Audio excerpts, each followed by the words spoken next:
Today on the Big 6 in 60, the Spurs force Game 7 against the Thunder. He and the guys collectively tonight certainly passed that test. A potential holdup in the A.J. Brown trade to the Patriots. Not so fast, my friends.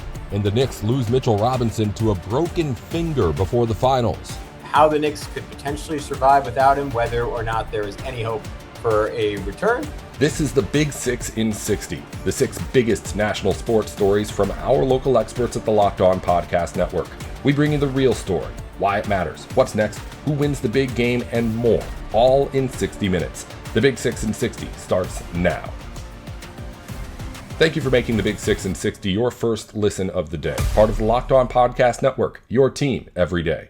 Today's episode is brought to you by FanDuel. Download the FanDuel app now by visiting FanDuel.com and win $300 in bonus bets if your first $5 bet wins. The Spurs have forced the Thunder series to a Game 7 in San Antonio. Locked On Spurs takes you through the must-win that San Antonio won. An evening that we knew it was going to be tense. We knew there was a lot of talk, for better or worse, about Victor Wembanyama's struggles. We knew that this was his first real legacy game, legacy moment, so to speak, or at least to back his legacy and all the talk. And he and the guys collectively tonight certainly passed that test. Yeah, absolutely. Welcome everybody to our show. Let's get right into it. I'm looking at it. I was excited about halfway through the game, and then I realized what was going on, and it's what we talked about yesterday. You got to blow these guys out. Let them know there's going to be a Game 7. Leave no doubt. And, Casey, that's what they were able to do. So, although it may not seem like I'm excited, I'm already preparing for a Game 7, as should the San Antonio Spurs. This is what you'll be talking about.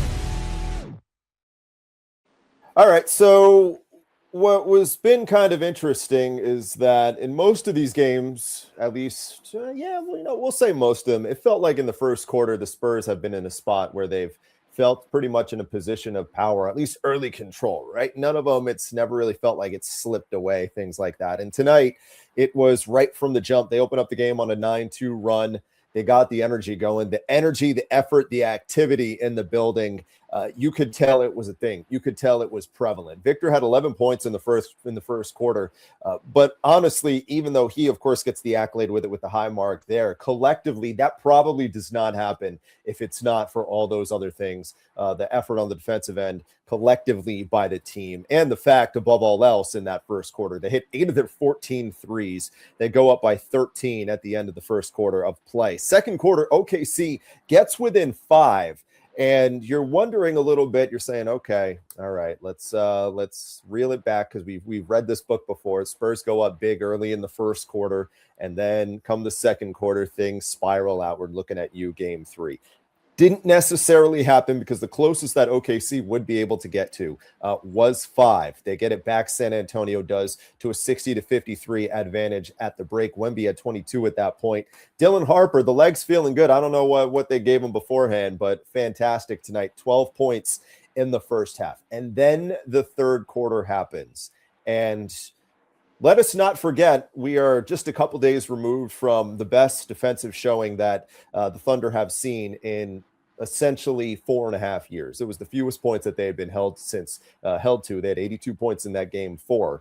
That was the fewest points that they had since December of 2021. What happens in the third?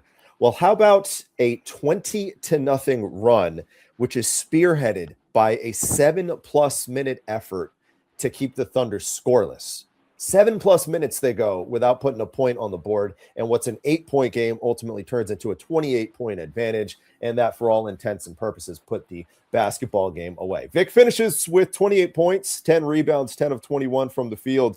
Stephon Castle with 17 points, 5 rebounds, 9 assists. Harper had 18. SGA, 15 points, 6 of 18 from the field.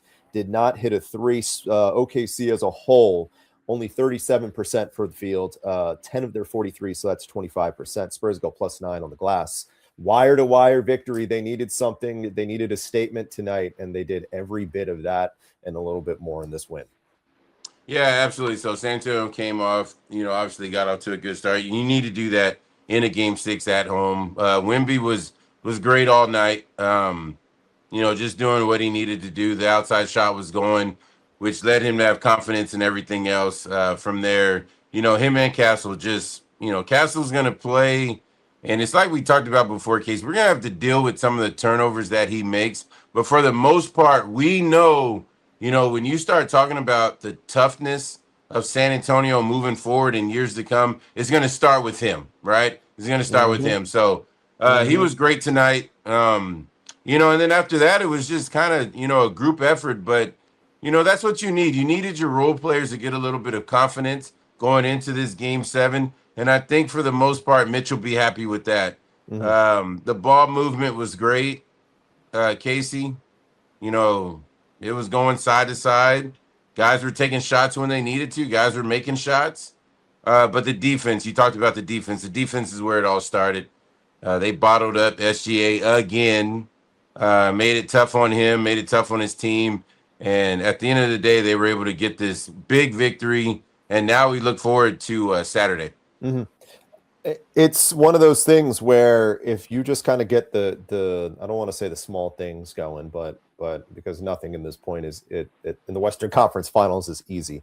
But if you get some of these, I guess, little things going, just a 3 going here, 3 going there, if they go maybe 6 of 14 in that first quarter from 3 instead of 8 of 14, it's a different conversation, because that's just the energy, the effort, the trickle down of what happens when those shots start going, and it builds the confidence, and everybody's playing defense. You got 5 guys on a string right there, and testament to them, testament to the Spurs. They came out ready to play. You knew that they weren't not going to come out ready to play for sure. You knew that they were going to be able to battle tonight, and they did a fantastic job of that. Didn't even mention the efforts of the likes of Devin Vassell. Another one of those nights that he showed up on the defensive side of things, had 12 points, but matched up with Chet, and we've really seen kind of the ascension on his side of things, being versatile and really just being an energy glue guy of sorts, more than glue guy. I should probably say.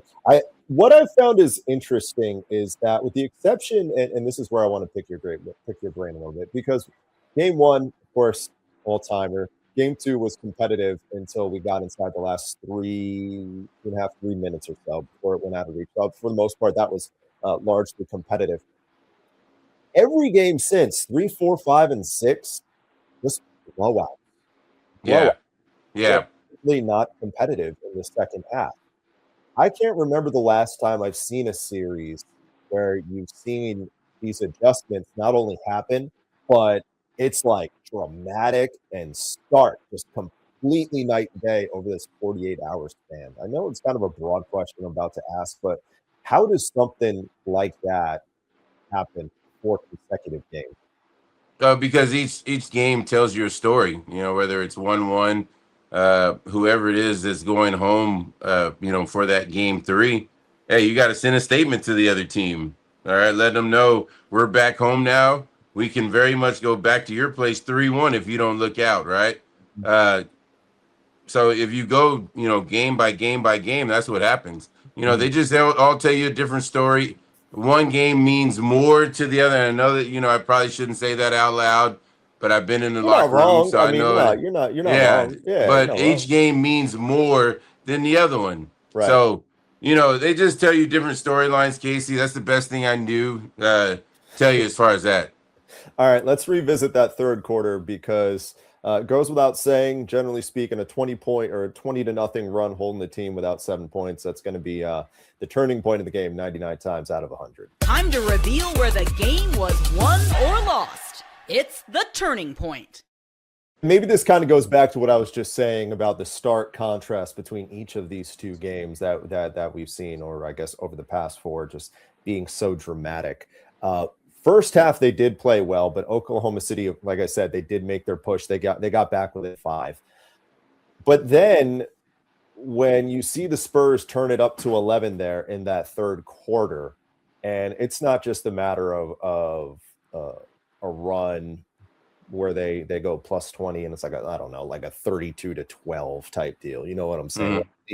At least the Thunder are putting some points on the board. By the way, Spurs went 32-13 as a whole in that third quarter. But this was one of these things where it was, again, just so dramatic. It's not like the Thunder looked awful in the first half. You know, they were firmly competitive. They didn't lead, but you were still kind of sweating it at times when they had a chance to cut it to 3 before the break, but they missed a 3 and ultimately led to a Victor bucket on the other side of things. For me, I was just impressed, more than impressed, blown away. Yeah, I was blown away by the fact that this San Antonio team was able to do what they did in that third quarter to that extent, because they were great in game 4, but I was not anticipating a conversation again where they essentially mirrored that. And in that third quarter tonight, they essentially mirrored that. Well, yeah. I thought I was waiting on you to tell everybody the lineup that was in there that we talked about. Well, that's why. Yeah. Well, go ahead. You tell them. Yeah, you're right. And so, you know, when you have 5 guys, and you mentioned at the beginning of the show, when you have 5 guys that are, you know, playing defense the way those 5 gentlemen did during that big run, I mean, San Antonio looks awesome. You know, what I'm not going to say is a lot of times they're out there playing 4 on 5, you know, but when they have 5 guys that are locked in playing defense, they are a really good defensive basketball team. And that's what it leads to. I mean, every one of those guys that were out there doing that big run are covering for one another. Vassell's challenging everything at the rim. It doesn't just have to be Wemby. It was just beautiful basketball. Harper, Castle, Vassell, Champagny, Victor, those 5 guys. Again, what we saw prior earlier in the series, this is at it again. We talked about it so much with Mitch Johnson, the aspect of it that he can't be married to one player in particular on this team. Any player not wearing number 1, right? Any player not wearing number 1, he can't be married to it. And De'Aaron Fox did not play well tonight. He had 5 points, 1 of 9 from the field, but he stuck with Harper. Saw Harper was feeling pretty good, got those first few to go, and the physicality, the best he's looked since he was injured in that game too. Good job on Mitch's end to, you know, stay true to that and stick with Dylan tonight, I thought. No, excellent job. But I'm going to tell you from the player side of it, because we see the numbers that Harper put up there, but when we're in the locker room and when we're, you know, dissecting what your teammate did and how he did that tonight, you're like, I'm glad those shots went in, because if it was 8 or 9 shots that he took, 7 of them were terrible. I'm going to tell you that right now, from a player standpoint, they were terrible. Yeah. There was no, it's him putting up shots because he likes to put up shots. You know what saved him? They went in. That is true. There was no offense in there was no offense. It was just him.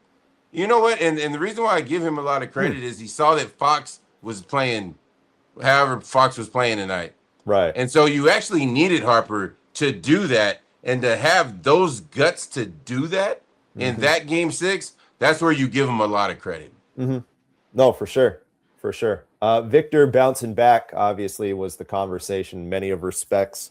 We got this far without even acknowledging. I just realized that the aspect of it, of you know, him showing up after essentially not showing up game 5. What did you take out of his shot selection, assertiveness tonight? Because 11 in the first, I guess 11 in the second, 22 at half, complete contrast to what we saw in game 5. You know me, if I want to see a 3-point contest, I'll turn on the 84, 83, whenever it was. Bird was battling Craig Hodges, whenever that was. 81, I don't know. Help me out in the chat, whatever year that was. Hey, listen, when he hit his first 2, I go, uh-oh. All right. Hey, yes, sir. That paint might as well have poison ivy in it. He ain't going nowhere near that. And what did he do? He showed you all the jump shots. But you know what? He was aggressive, and there was a couple of moves that he did get to the basket. So for his sake, he has a lot of confidence going into game 7. Hey, man, but when you're on the road, just get something easy to start the game and then work your way out. That's all I ask. 4 of 9 was what the number reads. You feel a lot better about 9 3-point attempts when almost half of them go down. That makes you feel a lot better about life, for sure. The NBA playoffs are here, and every possession matters. If you're looking to get closer to the action, FanDuel has a great offer to get you started. Right now, new customers can bet $5 and get $150 in bonus bets if your first bet wins. That's right, turn $5 into $150 in bonus bets just for getting started. I like using FanDuel during the playoffs because everything I need is right there in one place. You can check stats, trends, and matchups before making your picks, which makes the whole experience feel a lot more informed. Whether you're looking at player props or just following your favorite stars, it adds another level of excitement to every game. It's a really easy app to navigate, and it makes playoff basketball even more engaging from start to finish. Right now, the Knicks are at plus 210 to win the NBA title. That's more than doubling your money if they pull it off. Head to FanDuel.com to get started. FanDuel, play your game. Welcome back to the Big 6 in 60. The Thunder had a Game 6 stumble in San Antonio, with the series tightening up now to 3 apiece and forcing a deciding Game 7. Locked on Thunder talks you through the loss. The Oklahoma City Thunder getting blown out in Game 6 against the San Antonio Spurs, not showing up to the contest whatsoever. SGA must be better, has to be better, but can he be better against San Antonio? We'll talk about that in a very raucous Frostbank Center, where these Spurs fans believe they're going to come into your house in Game 7 and get this Western Conference title. Let's dive into it all. Look, this was a game in which the Thunder once again start slow. What's in front of them in this game? What caused the slow start? Your guess is as good as mine. In this game, Oklahoma City had the opportunity to shut the door on San Antonio, to make San Antonio pay for dropping Game 5 whenever the Thunder didn't have J-Dub, didn't have A.J. Mitchell. Losing that kind of game should have been a death sentence for the Spurs. And in this game, the Thunder get back J-Dub. There was obviously a lot of pregame controversy right around it. They left him questionable until tip-off, and we didn't know who was going to play. At one point, we thought he wasn't going to play. At one point, we thought he wasn't going to play. The reports were mixed, and then he did play off the bench in this contest. And what's also been a trend in this season so far, it's been a season of lessons, learning how to play with the target on your back. You remember that lesson back in December, back in January. Learning how to play in Game 3s. This team was so bad in Game 3s last postseason. This postseason, unbeaten in Game 3s. What was the next lesson to learn? The next lesson to learn was handling Game 6. And instead, this core and Mark falls to 0-4 in Game 6s. And now you go to a Game 7 in OKC for all the marbles. And so when you had all of that kind of sitting there in front of you before this game began, you knew the Spurs were going to start strong and that they were ready to hit you in the mouth, because they've done it every single game of this series. They've started stronger than you. You knew you had a great opportunity in front of you. You knew you had J-Dub back, and they didn't take advantage of it. 3 straight threes right out of the gate for San Antonio to spark that 9-2 run, where the Thunder call a timeout within 2 minutes of the game starting because their point of attack defense was horrid. Their rotations were not clean at all, and they needed to try to stifle some momentum because they knew right away this thing could spiral, because it spiraled before. It spiraled into a 15-0 run a couple of games ago, a 19-8 run a couple of games ago. Mark tried to stifle the San Antonio run early. I thought that was a good adjustment by Mark. The problem being that the Spurs never cooled down from 3 and ran you out of the gym.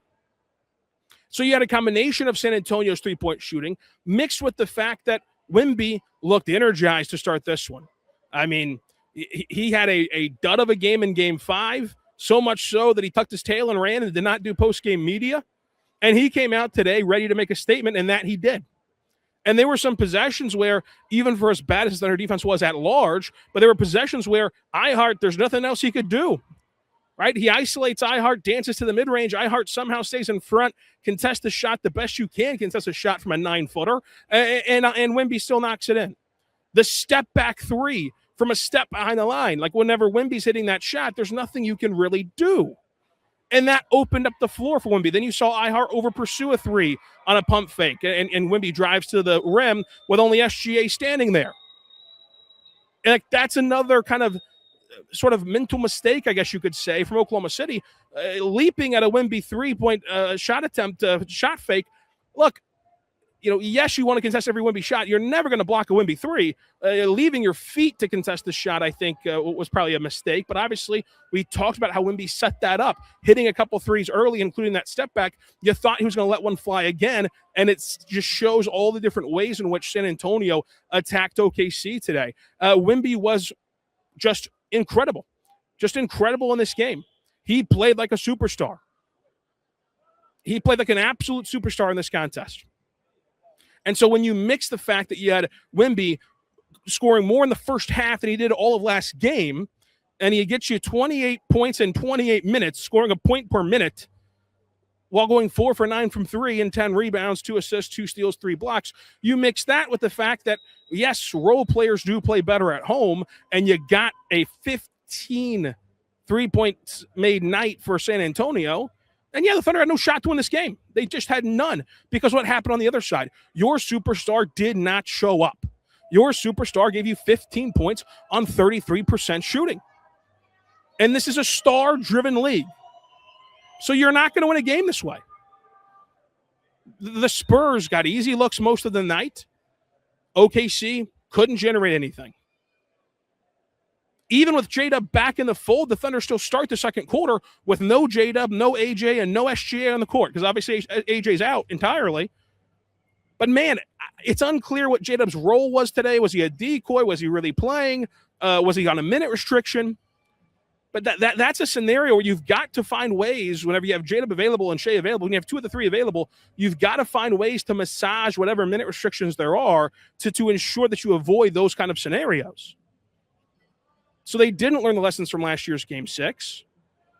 And they put themselves in such a hole that even when they looked like they had settled into the game a little bit midway through the second quarter, the Spurs just Heisman'd them. I mean, they just stiff-armed them and kept them out there all game. A wire-to-wire win in the Western Conference Finals. No lead changes, no ties, and a blowout win for San Antonio. The Spurs made 11 of their 15 threes in the first half on 44% shooting. The Thunder made 6 threes in that half. And so to be down 7 at halftime, it felt awe-inspiring. It felt encouraging. It felt like you got away with something. But out of the halftime break, Lou Dort goes back out there in the starting 5 to start the third quarter. And the Spurs delivered a knockout punch. The Thunder down 7, again, didn't look at that as an opportunity. They didn't look at that as saying, hey, you know what? You've played this bad and you're still in the ball game. They rolled over in half number 2. The transition defense was bad. The transition offense was bad from Oklahoma City. And the Spurs never cooled off from 3, some of which happened in transition. And, the most probably egregious part of this is that once again, you're sitting here pregame wondering to yourself, these young Spurs, backs against the wall in Game 4, they're staring down the barrel of going down 3-1. How will they respond after losing 2 in a row? They whooped you. They whooped you in Game 4. Same scenario here. Game 6, staring down the barrel of elimination. This young Spurs core has never faced elimination before. How are they going to respond? They whooped you. And not just that, the Thunder looked out of sorts. The Thunder in the second half were the team that looked out of sorts. When this game was at 7 at the intermission, and you thought, okay, this is the door that's open. It's at least ajar. Can Oklahoma City kick it down and make San Antonio pay for the fact that even with their red-hot 3-point shooting, the rest of the game was pretty even at that point, statistically speaking, and it only being a 7-point game in basketball is nothing.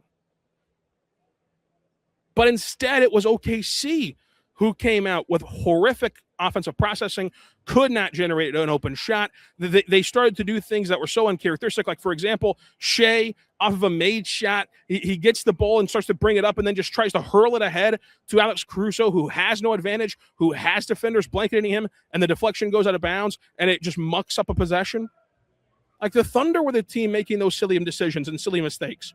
And then the death blow came. Luke Cornett checks into the contest. You should be licking your chops when you see Luke Cornett on the court. Like, you should not have Luke Cornett be playing passable minutes. And the second Luke Cornett checks in, it's a 5-0 Spurs run. And that's when you saw OKC fully let go of the rope. And then whatever is just die. You saw them just die when it was a 20-0 run. You had a 20-0 run against you in Game 6 of a Western Conference Finals. And look, sometimes it's just not your night. Certainly wasn't OKC's night tonight. And as we said, going back to Game 4, there is no style points. The BCS poll is not going to decide who moves on to the NBA Finals. The victor of Game 7 by hook or by crook will move on to the NBA Finals. So the margin of victory doesn't truly matter here. But, of course, it is the principle of the thing. And I will say Oklahoma City's been in this spot before. Remember how low you were Game 6 against Denver last year. And if you need a refresher, folks, we do this show every single day year-round. You can go back and find this show from last year, Game 6 against Denver, where it felt over then. And what happened in Game 7? The Thunder blew out Denver. Same thing last year in the NBA Finals, not even a calendar year ago, where OKC has the same opportunity, and you're saying the exact same things as last year's Game 6 recap show. They let go of a chance. They missed an opportunity. They didn't come ready to play. They didn't go out there and take advantage of what was in front of them. And they've opened themselves up to getting beaten at Game 7.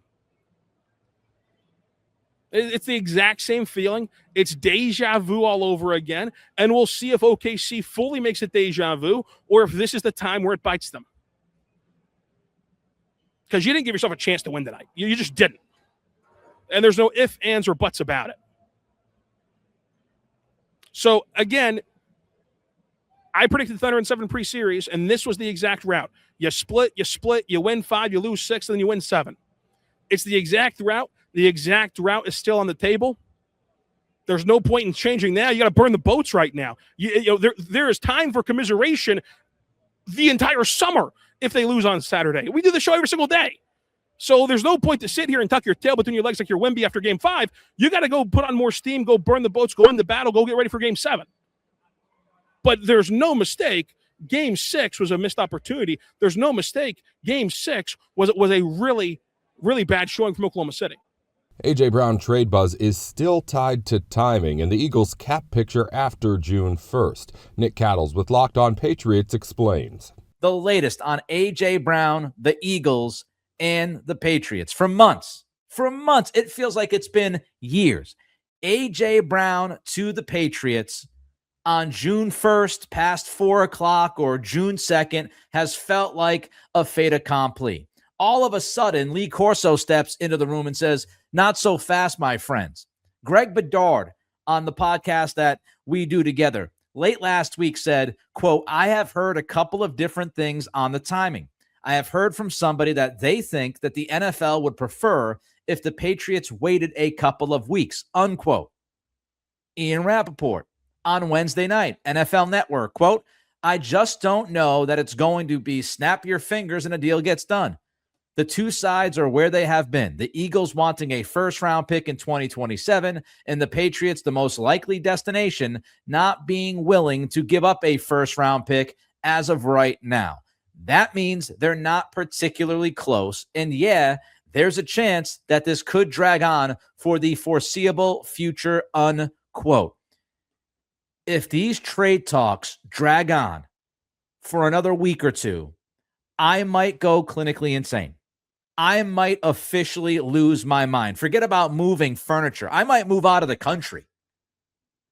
If this thing continues to drag on after months of these conversations, it's like that old book, Waiting for Godot. I mean, what are we doing? It's painful. It is painful. So, of course, now we got to sit back. And I know Waiting for Godot was really a play, not a book, whatever. You get the point. So now we sit here and we try to figure out, we parse words, we try to figure out why this is happening. Seemingly the 23rd hour of this situation, we're all thinking we are literally days away from a trade happening and Brown being a Patriot. What is going on? Well, let's first start with what Ian Rappaport actually said. What we can take from Ian Rappaport on the NFL Network is that the Patriots now don't want to give up a first-round pick. That's what Ian Rappaport said. The Eagles wanting a first-round pick in 2027, and the Patriots, the most likely destination, not being willing to give up a first-round pick as of right now. Now, does Ian Rappaport mean a first-round pick in 2027 or just a first-round pick flatly denied, done? Because for weeks, we have heard multiple insiders, including the best in the business, Adam Schefter, tell us that this was most likely going to be a 2028 first-round pick. What happened? Did that just disappear? Is that now gone? Back to Rappaport. The Eagles still want a 2027 first-round pick. I thought that was all but ruled out by pretty much every single report over the last 6, 7, 8 weeks. I thought we already crossed the 2027 first-round pick bridge and got to the other side to talk about 2028.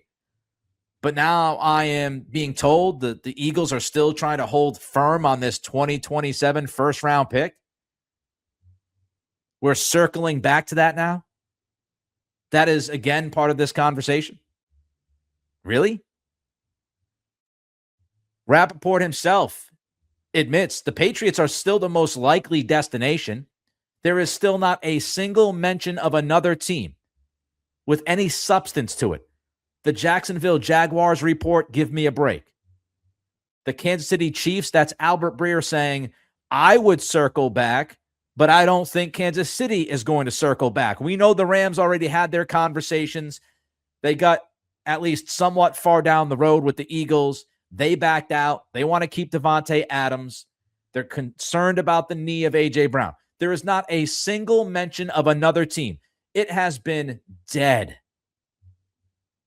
since the draft. It has been dead. It has been the Patriots, the Patriots, the Patriots. And again, even Ian Rappaport, who is telling us this might get delayed, even Rappaport is telling us that the Patriots are the most likely destination. Let's also not forget exactly what Rappaport said here. This is the exact quote. There's a chance that this could drag on. Look at those words. There's a chance. Not saying it's a guarantee. He's not saying it's going to happen. He's not saying this is what people think is going to actually happen. Now, it might happen, but he's not guaranteeing this. His report is that there is a chance that this could drag on. There is a lot of wiggle room within that statement. A lot of wiggle room. The draft happened more than a month ago, folks. More than a month ago. We are now, as I said a few moments ago, sitting at the 23rd hour of this situation. And now you're trying to tell me that the terms are being tweaked. The terms are changing. The Eagles are still talking about a 2027 first-round pick, and the Patriots don't want to part with any first-round pick.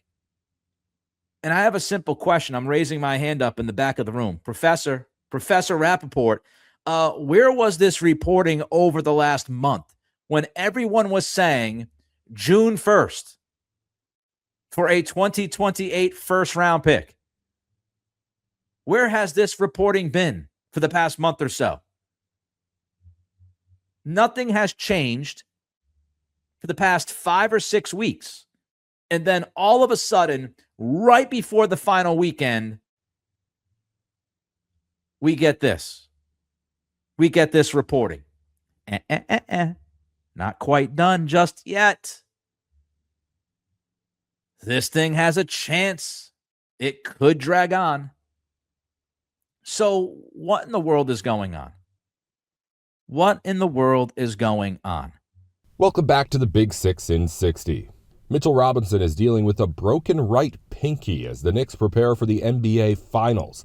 Gavin Shaw with Locked On Knicks breaks down what it means. The breaking news that Mitchell Robinson hurt his pinky. We're going to talk about how the Knicks could potentially survive without him, whether or not there is any hope for a return, and just a broad reaction to this news. If you cannot tell, by my setup, which is less than ideal, my audio, which is less than ideal. I was not planning on doing an episode tonight. I'm currently in New York. I partially came for the possibility of getting credentialed for the NBA Finals, but I'm mostly here to broadcast the New York State lacrosse tournament. So that is what I'm preparing for, 16 games this weekend. And as I'm doing that and kind of scrambling a little bit, we get the news that Mitchell Robinson broke his pinky. And it comes from, I guess, who our favorite reporter, Shams Charania. New York Knicks center Mitchell Robinson has suffered a broken right pinky finger, and there is no timetable for his return. We cannot be quite sure when this injury happened. I can't remember if it was game 3 or 4, but there was a point when I was trying to find the video earlier and I couldn't. There was a point where he went down and was holding his hand. I think it was, I want to say it was game 3, if my memory serves. Let me know in the comments if anyone else remembers that happening or if I am just taking crazy pills. But it could have happened off the court. I know that's what Jonathan Macri suggested. It could have happened in a scrimmage, and that was kind of the downside of this long layoff for the New York Knicks. And it's something Jason Timpf talked about beautifully on his show, that whichever team comes out of the West is arguably going to have an advantage if they're healthy. Yes, they'll be a little bit beaten up, but if that series does not go to 7, as of now, it is a 5-point lead for the Spurs at halftime. By the time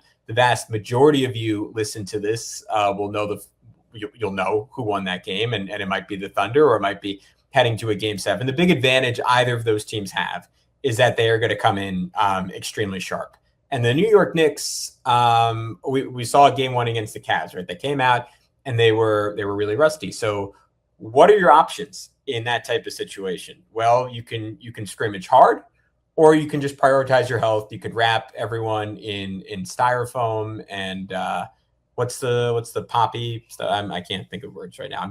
I took a cross country flight from at around 4 a.m. from Phoenix to New York today, if that's not clear. Bubble wrap.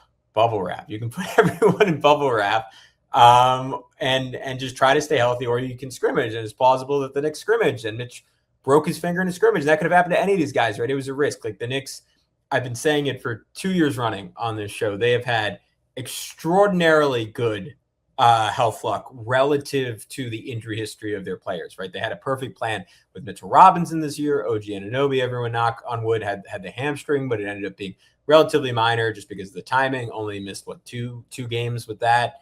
Karl Anthony Towns had an extensive history before this year, and then he plays pretty much the whole season. He's peaking at the right time. Jalen Brunson, we thought with the ankle, like when the Knicks.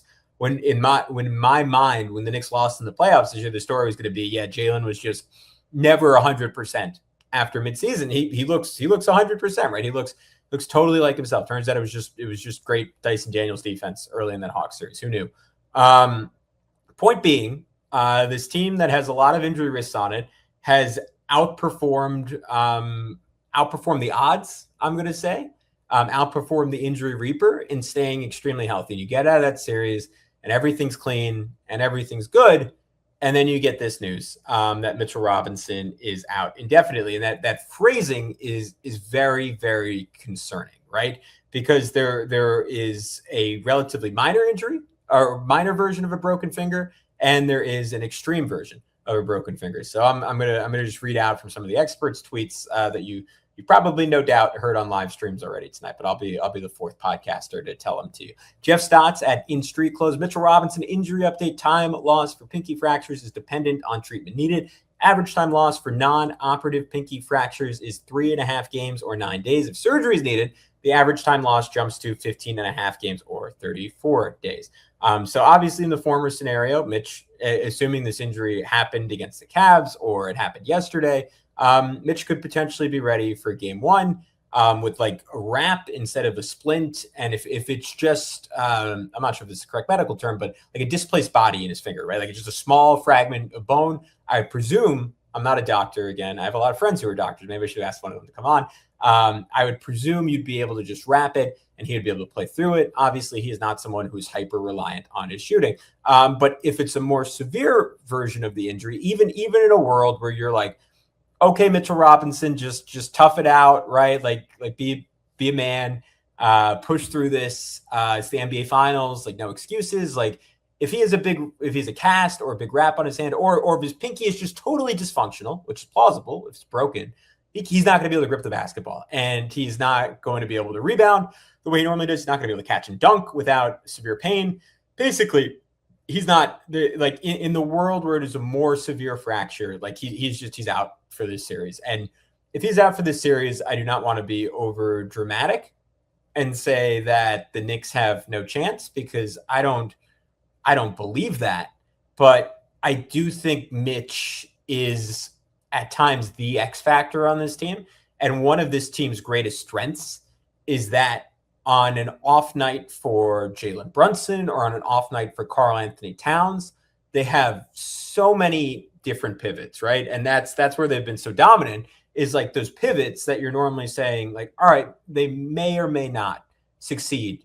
And we're counting on like half of them clicking on any specific night. And the Knicks over and over and over again throughout these playoffs have had those pivot pieces click every single game. Like Landry Shamet hasn't had a bad, like I guess it was when he played 3 minutes against the Hawks, if you want to call that a bad game. But when he's been given an opportunity, he hasn't really had a bad game. Deuce McBride has shot the ball poorly in specific games, and he's had games where he's had closer to a negative impact than he ever would. But his passive spacing is always gonna help you positively. Mikal Bridges, after a terrible first 4 games, he hasn't really had a bad game. OG Anunoby looked extremely rusty in game 1 and wasn't himself game 1 against the Cavs, but he essentially has not had a bad game in the playoffs yet. Cat's, like, his only version of a bad game have come when he's gotten foul trouble against the Sixers, and the Knicks were up by so much. It doesn't matter. All that is to say, like, the Knicks bake in a margin for error with these role players, and when they're all hitting, like, that is the world where you can compete with a Thunder team that has just been leagues better than the rest of the NBA, right? Let's say, like, the Spurs match up with them particularly well. They would have matched up better if De'Aaron Fox hadn't gotten hurt. Oklahoma City healthy just for 2 years now has been, at least in the regular season, leagues better than the rest of the NBA. And in the postseason, we'll see if they win tonight. Maybe that would change your mind on it. But they lost one game where a guy who I think is going to go down as one of the greatest players of all time, Victor Wembanyama, had, I can't say an out-of-body experience, but was an all-time player having an all-time great game in game 1. They got blown out in game 4. And other than that, they've dominated their other 10 playoff games. Same as the New York Knicks, right? So I don't, this isn't me saying Oklahoma City is in some different category than the Knicks, but part of the reason the Knicks are there, again, is because they just have so many high quality options, but they do not have the same number of just like plug and play guys. Like Oklahoma City is 11 deep. Like 3 guys are out, great. Cameron Williams is going to come out and give you 12 quality minutes. The other Jalen Williams is going to come in and hit 4 threes. Like the Knicks have extraordinary depth. They do not quite have Thunder depth. And Mitch, because of his rebounding, I think his most important skill, frankly, is probably his screening. And that is where we have seen the him and Jalen Brunson minutes just be utterly dominant together for stretches. It's because like Mitch setting screens, particularly in that Sixers series, but even in the Cleveland series, we didn't have a great series, right? He is creating space for Jalen to make stuff happen, and every game is catching 2 or 3 lobs. And those are back-breaking plays for an opponent. Yes, his impact has been nullified to some extent by Hack-a-Mitch, and that is the one mitigating factor that you are not getting typical Mitch. His defense before game 4, I thought had clearly been down in the Cleveland series, and I was wondering if he had a lower body issue, because it didn't seem like Evan Mobley was blowing by him, and not that that's like some impossible thing, but it did not seem like he was moving as well as he was in the earlier rounds, where you see him sliding with CJ McCollum and swatting his jumper, right? Like that looked like, or that looked like we were getting apex Mitchell Robinson back. And that guy is a guy the Knicks cannot afford to lose. A more limited Mitchell Robinson and one with Hack-a-Mitch, you still can't really afford to lose, because I think Ariel Hukporti against either of these teams would be essentially unplayable. Like you're in deep doo-doo if you have to play Ariel Hukporti. Point is, we all know this, Mitchell Robinson is a game changer, and he's especially a game changer if the matchup was the San Antonio Spurs. Welcome back to the Big Six in 60. Coapete is staying in the NBA draft, leaving the Arizona Wildcats with a big front court hole to fill. Leif Doolin with Locked On Wildcats lays out what it means. Tommy Lloyd said this about Koa Pete at the Big 12 business meetings the other day. The timing's never perfect. Obviously, we've had a lot of conversations with Koa and his family. We're going to support the decision he ends up making. But yeah, you're checking your phone more often than usual. So the reason I start with that, it's obvious the timing's not ideal to find your replacement. However, it's not impossible, especially when really good players went back to school, such as Milo Momcilovic, such as Tunde Yesufu, who came back and is going to St. John's, and he chose the Red Storm over UCLA and others, and he's getting fully guaranteed rev share money, and it's around $7 million per sources. So it shows that people like Koa could have gotten a boatload of money. Now, the reason I start backwards by talking about who's coming back to school is to say that Arizona will have a chance to get a really good player to replace Koa Pete. I talked about Milan Momcilovic the other day, and I said I'd rather have Koa Pete. It's not because Milan's not good, but I just think Koa Pete's excellent. And Koa Pete, in his freshman year, was the guy coming into the season. Scored 30 in opening night against Florida, the reigning national champs, a team that was a 1 seed. Was the MVP of the West Regional in beating Purdue and Arkansas. Like, he delivered. He delivered on his promise of being Mr. Arizona, took Arizona to the Final Four. So Arizona's losing a lot, but I want to stay consistent with what I've said. Arizona, I think without Koa Pete, as the roster stands right now with no starting power forward that we think will be actually the starting power forward, I still think is a top 10 team. Because I think Mo Krivas is that good. I think Ivan Karchenkov can be that good. And Caleb Holt is right now number 2 in that recruiting class and top 5 draft pick. And you have Tommy Lloyd. And you're going to rebound the ball. You're going to play defense. So you have a really high floor. What takes Arizona to what Arizona fans, you guys, deserve to have the expectation of is winning a championship is if they get a really good power forward. So let's start with Milan Momcilovic. We'll dive into him in a moment, but he's certainly the option A. And we'll talk about the latest on Milan. But let's talk about Koa Pete's decision. So Koa Pete, the rumor is he has a promise to be in the first round, and that's a guarantee. And then there's a lot of people believing that some of his workouts and some of the people who've watched a ton of film on him say, yeah, he wasn't a good shooter anyway in college. It wasn't like his shooting was something that was going to be the swing skill in the evaluation. So him bombing, going 6 of 25 in the combine from the star drill and catch and shoot threes didn't really hurt because he was still able to dominate Florida. He was still able to score against Purdue, still score 30 on Colorado. Like, he was a known commodity for a long, long time. And what he's been really good at is knowing how to play team basketball, using his physical skills to get to the rim and score from near proximity within 15 feet. Being an unselfish player, a secondary playmaker, an offensive hub. So his draft stock never really wavered. I didn't buy that the shooting hurt Arizona as much as some. Or excuse me, hurt his NBA draft stock as much as some because it didn't hurt Arizona.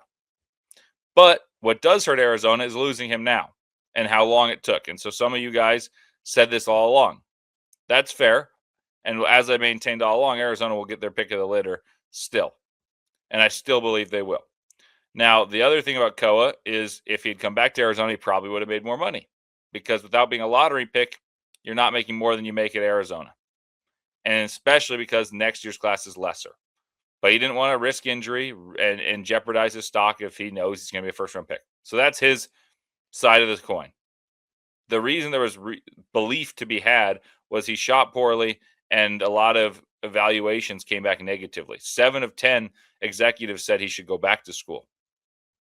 But those 3 are really what matters because a lot of teams don't have a pick in the range that he would be drafting. So really, you just need a couple in the right range. And that matters. Okay, now let's talk about the power forward spot and the predicament that there is. The predicament is Arizona last year had a dominant front court. Not only did you have Koa Pete, Mo Krivas, but you also had Tobe Awaka. Right now, you only have Mo Krivas. You have Ugnis Yaroshevicius. You have a very raw Endurance Iamenku. You've got guys that are solid players, but you're not going to have a stud. So now, of course, the eyes are on Milan Momcilovic, but I'll touch on him late. I think the thing about Arizona's power forward position is Tommy Lloyd has traditionally gone big. There's been 2 bigs, and at times it's been 2 centers. At other times it's been a really big center, a behemoth in the case of Mo Krivas, and a very skilled but strong and sturdy power forward like Tobe or Koa. So it's difficult to imagine they change the whole philosophy and go to a guy who probably isn't a power forward, but would play the power forward for Arizona, and Milan Momcilovic. What's interesting, though, is I talked about why I'm bullish on Arizona's chances, regardless if they get Milan, whether they had Koa or not, is I think Ivan Karchenkov takes an enormous leap. And I talked about the possibility Ivan plays the 4. I don't think that's Tommy Lloyd's main goal, but I guarantee you that he's going to play some 4 after how well he played it against Houston in the game in which Koa was out, in which they needed a separate look from the two bigs of Tobe and Mo, and they needed offense with Burry sick as a dog against Houston, one of the most rugged defenses in the country at Houston. And Ivan was able to do so. So if Milan is the 3, he may play similarly to a guy right there over my shoulder, Lauri Markkanen, plays for the Jazz, a former Wildcat, in the sense that he's the 4 in terms of height, but he runs around and plays the 3. And he shoots a ton of threes. So that's kind of the fit I envision regarding Milan Momcilovic. It's certainly different from the rugged one. It comes with ebbs and flows, and it peaks and valleys, because when he's hot and you have Mo Krivas playing defense and you have the interior presence and All-American and Mo Krivas, you got the slashing Caleb Holt, another shooter like Derek Dixon, I can see the peaks. The valleys will be those days he's not hot. And can he shoot 49% from 3 again? I don't know. Welcome back to the Big 6 in 60. Milan Momcilovic is coming back to college after pulling out of the NBA draft, but the transfer portal still leaves Iowa State in wait-and-see mode.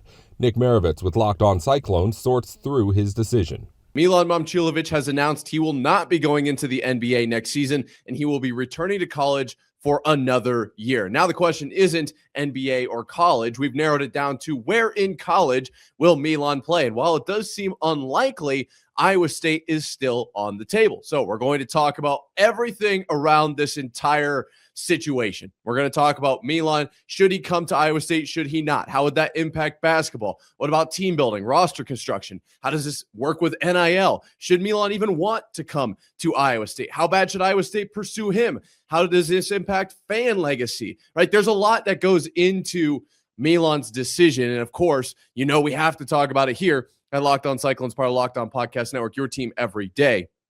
So the first place I want to start is with the basketball impact, right? With Iowa State next season, because this is likely a 1-year type of deal. And I have said over the last few days, if you've been subscribed, which if you haven't, what have you been doing? But if you've been subscribed, you know that I have said Iowa State does not need Milan Momcilovic. There is a slew of reasons why Iowa State should not pursue Milan to come back. Now, I'm going to walk it back just a little bit because there's always two sides to every coin. Iowa State would probably be better with Milan on the team.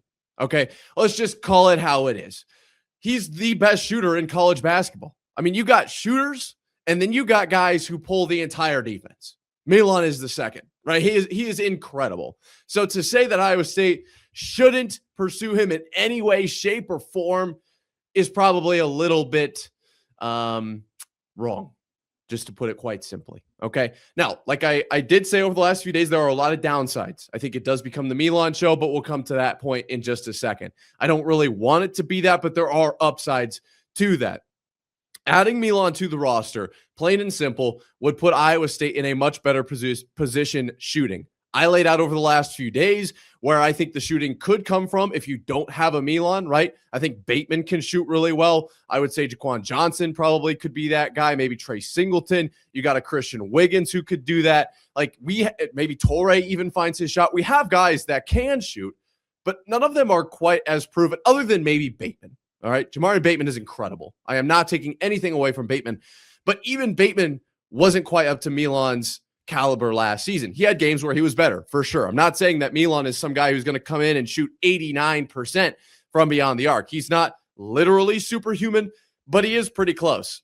And if you bring Milan onto your roster, you know roughly what you're getting from beyond the arc. Now, on the inside, obviously his fadeaway is incredible. On the defensive side, I don't know if we're getting a huge bolster on defense, but he's been in the system over the last few years. So you really know what you're getting.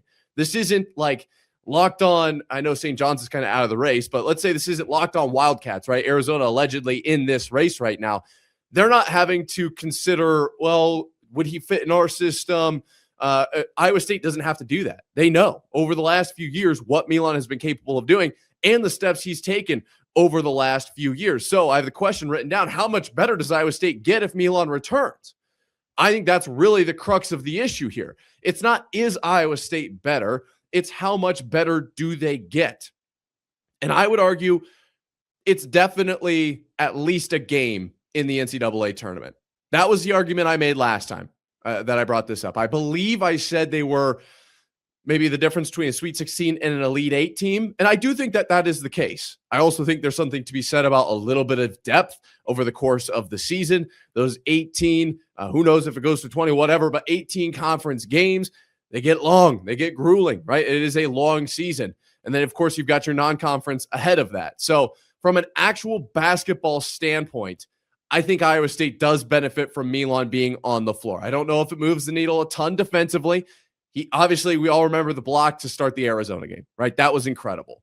But I don't remember that being kind of the storyline of Milan's year last year. I more so remember it being shooting over 50% from three, well over 55% at some points. And he was a solid free throw shooter as well. Not the best of all time, but definitely good. And so I think Iowa State would benefit from Milan being on the roster. And I have written down here, I kind of think this is the big question with Milan. How much is elite shooting worth in college? And specifically for Iowa State, okay? Because in the NBA, the game is almost so entirely different. It's almost not even the same really type of basketball. Elite shooting takes you a long ways in the NBA. It really does. I mean, we've all, at one point or another, turned on the NBA All-Star game and then clicked right off. Why? Because the shooting is elite. They're hitting half-court shots just for fun, but there is no defense. I don't know. Maybe I've got some NBA fans in the comments who are going to disagree with me, but I think overall, I'm not necessarily too far off base by saying elite shooting in the NBA is kind of the name of the game, right? Defense isn't really there. I mean, you're finishing games well over 120 points a team on some nights. Not every night, but on some nights. In college, I mean, we've got Iowa State games that ended in, both teams in the 60s last year.